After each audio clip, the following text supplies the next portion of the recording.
Sa gitna ng mega oil price hike, pinangangabahan ngayon ang posibleng pagbaba ng produksyon ng bigas sa bansa.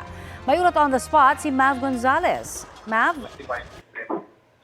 Connie, posibleng bumaba ng 20 hanggang 50% ang produksyon ng bigas ng bansa dahil sa pagmahal ng fertilizer bunsod ng gulo sa Middle East. Yan ang sinabi ni Department of Agriculture Undersecretary Asis Perez sa pagdinig ng Senate Committee on Agriculture, Food and Agrarian Reform.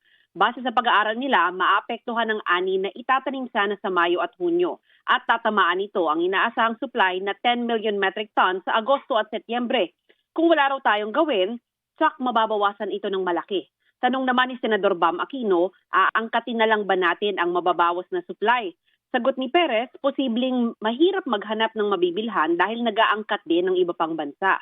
Itinutulak ngayon ng ilang senador na gumawa ng supplemental budget para pandagdag ayuda sa mga apektadong sektor. Pero sabi ng DA, kahit may pondo sila ay kulang na kulang ito para sa ayuda sa pataba. Dagdag ng DA, ang kaya lang nito i-subsidize ay yung itinaas ng presyo ng pataba at hindi ang buong halaga nito. Sabi naman ng grupong Sinag, hindi na nag-aani ang ilang magsasaka dahil wala na silang kita.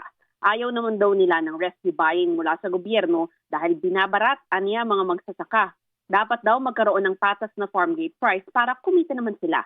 Yan muna ang pinakasariwang balita habang patuloy ang pagdinig dito sa Senado. Connie? Maraming salamat, Mav Gonzalez.